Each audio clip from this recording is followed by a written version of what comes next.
ጤና ይስጥልን ክቡራን የዩቲዩብ ቤተሰቦች፣ የሰዓቱን አጫጭር መረጃዎች እየቀርብ ያለው እስከ ፍጻሜው አብራችሁን ቆዩ።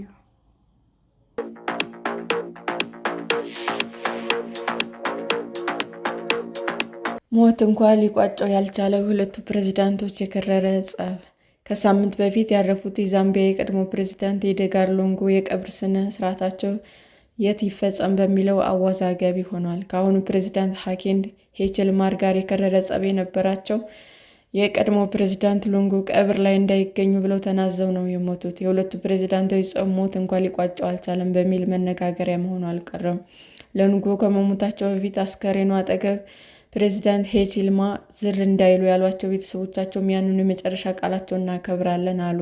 የአገር መሪዎች ሲያልፉ የሚደረግላቸው ክብርን በጠበቀ ሥነ-ሥርዓት ለመቀበር የአሁኑ መንግስት ያሰበው ቅድመ ሳንክ ሆኖበታል። በሀገሪቱ ውስጥ ይህንን ያህል አሳዛኝ መቃቀር እንዴት ሊፈጠር ቻለ የሚል ጥያቄ ዚምባብዌያን እንዲያነሱ አድርጓል።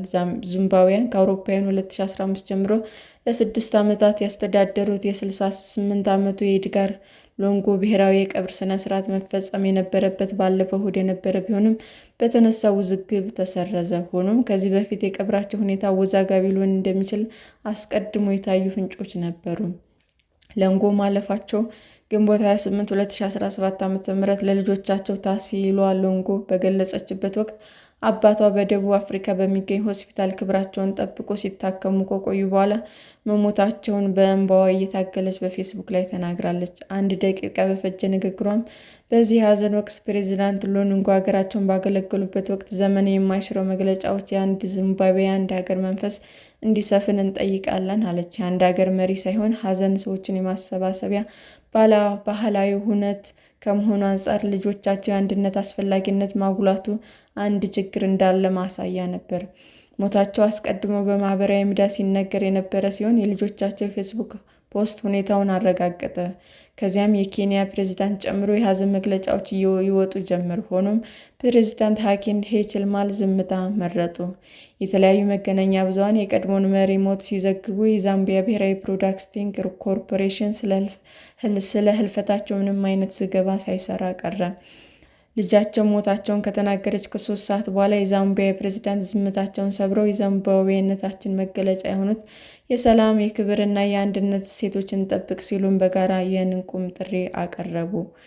የዚምባብዌ ማስታወቂያ ሚኒስትር ኮርኔሊየስ ዊቴዋ የፕሬዝዳንቱ የሐዘን መግለጫ መዘግየትን አጣጥለው ከዚህ ቀደም በነበረው አሰራር ሕልፈተ ሕይወታቸውን ማወጅ የፕሬዝዳንቱ ሚና አይደለም ወይ ሲሉ ተናግረዋል። ሃካንዴ ሂቺሌማ የፕሬዝዳንቱን መንበር የተቆጣጠሩት በ6ኛ የምርጫ ሙከራቸው በአውሮፓውያኑ 2021 በተደረገ ምርጫ ለሉንጉ ጎን አሸንፈው ነው። ሁለቱ ፕሬዝዳንቶች በ3 ሀገራዊ ምርጫዎች ተፎካክረዋል። ሆኖም በሁለቱ መሪዎች መካከል የሰፈነው ጥላቻ ከፉክክርም ያለፈ ነው። ለዚህ ሁሉ ቁልፍ ነገር የአሁኑ ፕሬዝዳንት በአውሮፓውያኑ 2017 ከ100 ቀናት በላይ በእስር ማሳለፋቸው ነው። በወቅቱ የተቃዋሚ ፓርቲ መሪ የነበሩት ሂቺሌማ በሀገር ክህደት ወንጀል ተከሰው ከ3 ወራት በላይ ፍርድ ሲጠባበቁ ነበር። የዛ ወቅት ተቃዋሚ የተከሰሱበትም አጃቢዎቻቸው የነበሩ ሞተር ሳይክሎች ለፕሬዝዳንት ሉንጉ ቅድሚያ ባለመስጠት የፕሬዝዳንቱን ሕይወት አደጋ ላይ ጥለዋል በሚል ነው።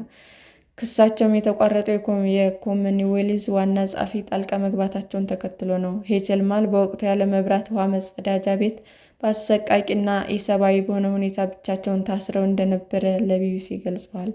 ፕሬዝዳንት ሉንጉንም ለዚህ ተጠያቂ አድርገው ነበር። የሂቺሌማ እስር የመጀመሪያው አልነበረም። ተቃዋሚም 17 ጊዜ ያህል ታስረዋል።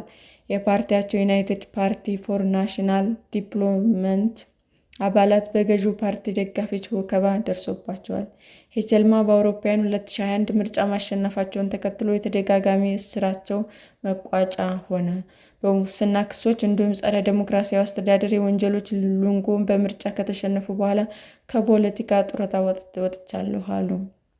ሆኖም ፕሬዝዳንት የችልማ የአስተዳደር ዘመን ያለው የኑሮ ውድነትና ምጣኔ ሀብት ፈተና በር የከፈተላቸው የቀድሞ ፕሬዝዳንት ወደ ፖለቲካ እንደሚመለሱ ከ2 ዓመት በፊት አስታወቁ። ሎንጎ ይህንን ማሳወቃቸውን ተከትሎ ብዙም ሳይቆዩ ጡረታ፣ ጥቅማ ጥቅሞቻቸውና ልዩ መብቶቻቸው በመንግስት እንዲነፈጉ ተደረገ።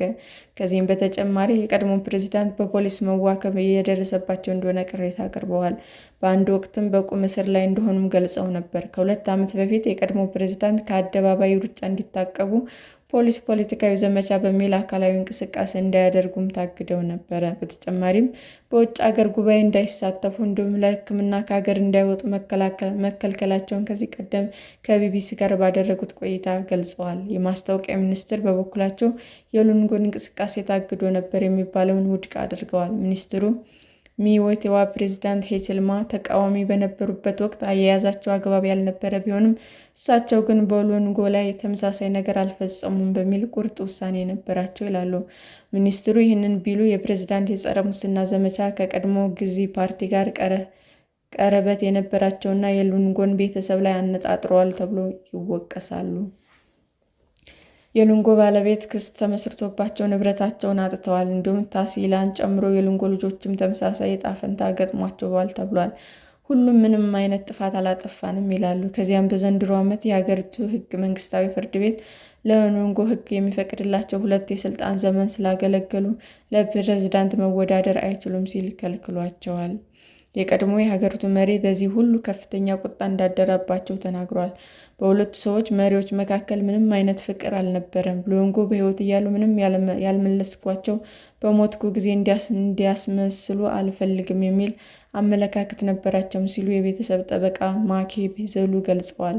ሉንጎ በመጨረሻም ለሕክምና ጥር ወር ላይ ወደ ደቡብ አፍሪካ ያቀኑ ሲሆን ዶክተሮች በርካታ ምርመራ ካደረጉላቸው በኋላ ቀደም ብለው ቢመጡ ኖሮ ሕክምናቸው የበለጠ የመሳካት ዕድል ይኖረዋል ተብሎ እንደተነገራቸውም ጠበቃቸው ያስረዳሉ። የቀድሞ ፕሬዝዳንት ሕመማቸው ምን እንደሆነ አልተገለጸም። ሉንጎ ፕሬዝዳንቱ ቀብሬ ላይ እንዲገኝ አልፈልግም ያሉት በከፊል ጉዟቸው ታግዶ ሕክምናቸው በመከልከሉ እንደሆነም ይነገራል። ሉንጎ በደቡብ አፍሪካ ሕክምና እንዳያደርጉ ጉዟቸው ተከልክሏል የሚለውን መንግስት ውድቅ አድርጓል። የሉንጎ ሞት ተከትሎ ቤተሰቡ የቀብር ስነ ስርዓት የመምራት ፍላጎት ቢኖራቸውም የዛምቢያ ባለስልጣናት ይህንን የመቆጣጠር ፍላጎት አላቸው። ምንም እንኳ መጥፎ ስሜት ቢሰፍንም መግባባት ላይ ተደርሶ ባለፈው ሳምንት መጨረሻ ብሔራዊ የቀብር ስነ ስርዓት ለማዘጋጀት እቅድ ተይዞ ነበር። ነገር ግን መንግስት ያቀደው የቀብር ስነ ስርዓት ላይ የፕሬዝዳንቱ ተሳትፎ የላቀ መሆኑን የሚያሳይ ፕሮግራም መውጣቱን ተከትሎ የሉንጎን ቤተሰብ አልቀበልም አለ። በዚህም የተነሳ በዛምቢያ የተያዘው የቀብር ስነ ስርዓት እንዲሰረዝ እንዲሁም ብሔራዊ ሀዘን ጊዜው ለአጭር ጊዜ ሆነ። የሉንጎ የቀብር ስነ ስርዓትም በደቡብ አፍሪካ ሊፈጸም ሲሆን ፕሬዝዳንት ሂችልማንም የሚታደሙ አይመስልም። ዛምቢያውያንም የቀድሞ ፕሬዝዳንታቸውን አይቀብሩም። በዚህ መሰረት ቀብሩ በደቡብ አፍሪካ ሊካሄድ የጸሎት ስነ ስርዓት ከተካሄደ በኋላ የዛምቢያ መንግስት ለደቡብ አፍሪካ ፍርድ ቤት ባቀረበው አቤቱታ ምክንያት የሉንጎ ቀብር ተሰርዟል። መንግስታዊ የቀብር ስነ ስርዓትን ማካሄድ የፈለገው የዛምቢያ መንግስት በመጪው ዓርብ የውሳኔ ሀሳብ ለፕሪቶሪያ ፍርድ ቤት እንዲያቀርብ፣ ከሳምንት በኋላ ደግሞ የሟቾች ፕሬዝዳንት ቤተሰቦች ምላሽ እንደሚሰጡ ይጠበቃል። በዚህም ቀብሩ እስከ ነሐሴ መጀመሪያ ድረስ ሊዘገይ ይችላል ተብሏል። ሰላም ጤና ይስጥልን ውድ የዩቲዩብ ቤተሰቦቼ እንዴት ናችሁ? አዲስ ጀማሪ ነኝና ሰብስክራይብ ያደረጋችሁ አበረታቱኝ። አመሰግናለሁ። ብርሃን የዩቲዩብ አድማጮቻችን ለሰዓቱ ያቀረብኩላችሁ አጫጭር መረጃዎች ይህንን ይመስል ነበር። በሌላ መረጃ እስክንገናኝ ሼር፣ ላይክ፣ ሰብስክራይብ እንዲሁም ቢቀርብልን የምትሉት መረጃ ካለ ኮመንት እያደረጋችሁ ቸር ቆዩን።